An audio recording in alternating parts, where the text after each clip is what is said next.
With updates on AEW not re-signing several stars and more, this is Wrestling Hub. My name is John and you're watching the Wrestling Report for May 3rd. Before we get into the rest of the video, make sure you subscribe to Wrestling Hub and turn on all notifications to stay up to date with everything in the world of pro wrestling. Also, don't forget to follow us on Instagram at Wrestling Hub Official and also follow us on Twitter at Wrestling_Hub.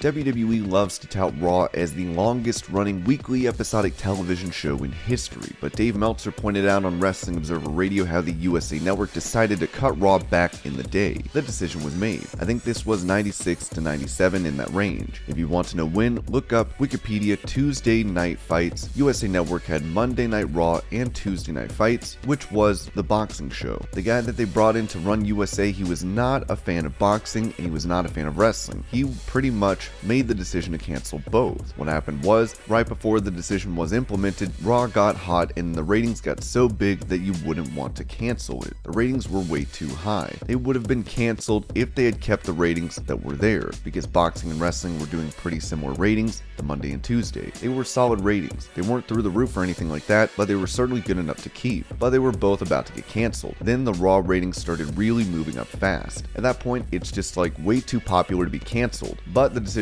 was made to cancel it, and they did end up canceling Tuesday Night Fights, which never came back. A lot of people thought that losing Tuesday Night Fights really hurt boxing, as far as it was a good place to see boxers on the way up and showcase them and everything like that was on a big station, not like an HBO or something that had less viewership. So yeah, that happened. It was also noted that Vince McMahon considered buying another TV network to ensure there would be a home for Raw in the event of a cancellation. I remember I would say before they ever talked about the WWE network, there was talk as soon as they got pretty hot and they started making a lot of money where they could really afford something like this. I started hearing the talk of Vince buying a TV station. This was from people in the company and it was kind of like we almost lost Raw. I don't want to say it would have put them down for the count, it would have had syndication, but the power of syndicated television and everything was going to lessen. I think they would have survived, but it would have hurt them greatly. I think in time perhaps another station would have picked them up, but it wouldn't have been as strong as USA. But there was definitely the thing of, we're at the whim of being hurt really badly, and it would be really good to have our own TV station so we know at least we will have something where we're guaranteed we have our fallback in case somehow or other we get canceled. This was before,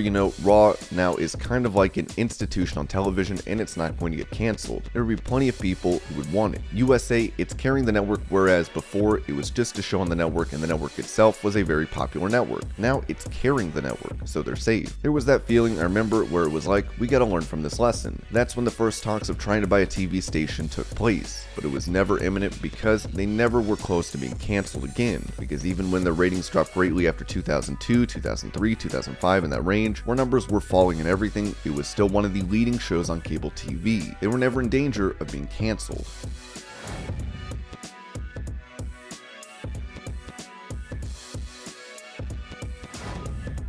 With him recently making his debut on the main roster, Gunther appears to be in better shape than ever. Talking about his weight loss, he told Sport 1 in Germany that he did it on his own. It was completely my own initiative. For me, it was quite clear. If I want to take the next big step, I have to present more for the general public. Personally, I've always been a big fan of old school Japanese wrestlers who still had a belly and looked like you'd imagine a butcher. Emulating such idols worked for me also because up to now, I've been there for, let's call it, hardcore wrestling audience. In the WWE main roster, however, the conditions are different. You are on a global stage in the mainstream. From my point of view, you have to present yourself differently, and I prepared well for that in the months leading up to my move to USA. Honestly, no one can tell me that anyone who happens to turn on the TV wouldn't think I was better and more believable the way I looked before than I do now.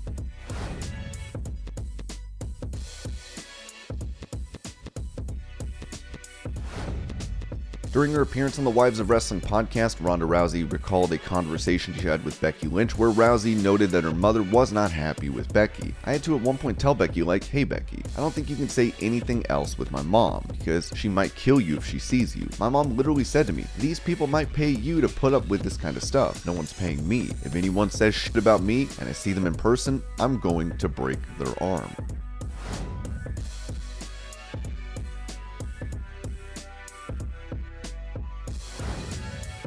Talking to Ryan Satin on Out of Character, The Miz spoke about the WWE career of Chad Gable, who has recently come into his own as a heel. He said Chad Gable first came in with Jason Jordan, right? Amazing tag team, incredible. Did not click, like he didn't get the upper echelons, but won things and did stuff. Then they took him and said, alright, you're gonna be a singles competitor, you will be Shorty G. And everyone was like, what? Honestly, sometimes it's just to see. I see something in you. Let's see if we can get something out of you. And most times the fans or the critics will be like, why are they doing this? This guy went to the Olympics. And now you look at Chad Gable. Guess what? He found his voice. He found his character. And now you look at him and you go, oh wow, this is a moneymaker.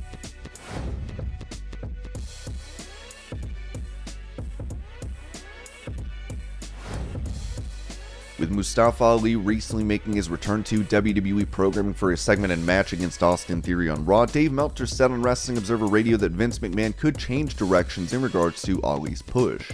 As he was in the ropes, Miz hits the skull-crushing finale and pins him. But I mean, yeah, he was beaten in 2.5 minutes. Like I said, the idea is it took 2 guys to beat him and everything like that. But in this day and age, when you're losing in quick time like that, and it was 2-on-1, but odds are this one didn't help him at all. Usually you get 2 or 3 weeks. He got 1. The fact that the crowd wasn't that with him, if Vince was predisposed in his mind to think this isn't going to work, a lack of crowd reaction would very much tell him that this isn't working. So it's not a good thing for Ali. If Vince thinks he's got this great idea and thinks this thing is going to work, obviously he'll ignore the crowd reaction. Gotta finish up our story. And by the end of the story, he'll be over. A lot of times, you don't have that mentality. The mentality is, you've got your 3 weeks, get over, and when you don't, there you are.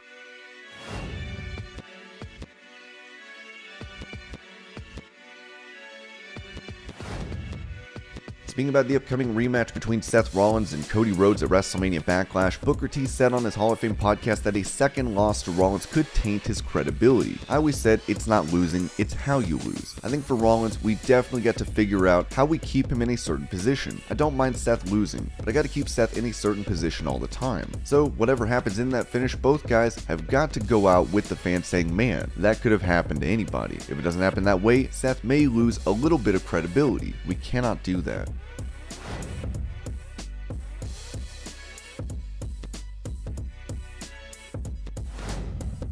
Despite being with the company since 2019, the Dark Order's Stu Grayson is no longer listed on the AEW roster page. Meltzer would touch on this situation, noting that the 2 sides could not reach a new agreement. The story that I'm getting is that his contract expired, which is the same as Marco Stunt, Joey Janela, and Jack Evans, whose names were removed from the roster page because their contracts expired. The only word going around was that they failed to come to terms to a new agreement. I don't know if that means that they're still talking or if it was one of the decisions made to not renew him. I can see it in the sense that they have so many guys on the roster, and he's been there for 3 years and there's just so many guys. But on the flip side, Joey Janela won it out. Marco Stunt just kind of wasn't used anymore and Jack Evans is good. But the thing with Stu Grayson is, I thought in the ring, the guy's great. It's not like he's a guy that people talk about like you go, oh, he's the best wrestler in the business. No one's going to bring up his name. He's one of those guys, when he was put in those matches, he was great. His timing was great, his moves were great, but he wasn't a guy who got over great. But as a technical wrestler, I thought he was really, really good.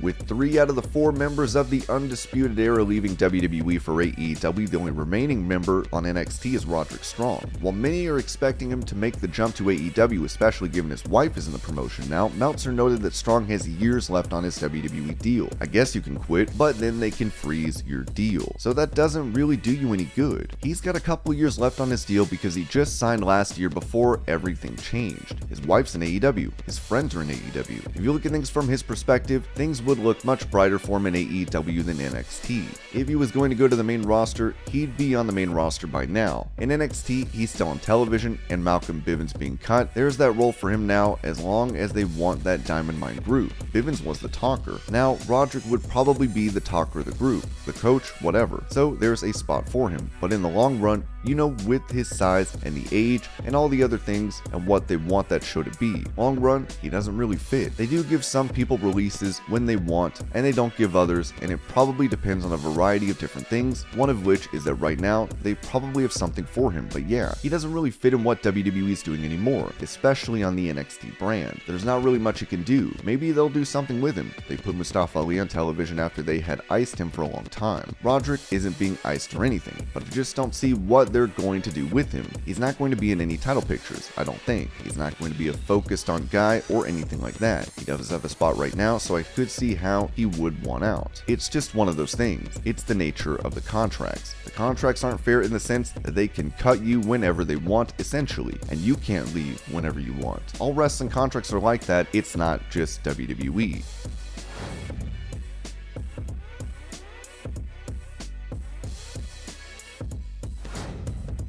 With 10 NXT superstars being let go recently, it was reported that more releases could be on the way. Talking about the list of potential releases he received, Brian Alvarez noted that the list matched up, with exception to one name. I got the list, it was like 10 names or whatever, and then a few hours later, there were 10 names that came out that had been cut. I don't know why I thought about doing it, but I decided I was going to match them up. Actually, I know why. The list that I got, Dexter Lumis, wasn't on the list, and then later, there's all these people. Dexter's been cut, what are they going to do? And I was like, Dexter's cut, he wasn't on the list I got, and so I went to match up the names, because there were 10 on my list and 10 on the other list or whatever. In fact, the list that I received did not have Dexter Lumis, but it had another name who I'm not going to mention, who was listed as being cut, and then they weren't cut. So the point of all this is, these guys have no idea what's going on. You can see that they knew in advance that Harland was going to be out of here because one day, Harland just vanished.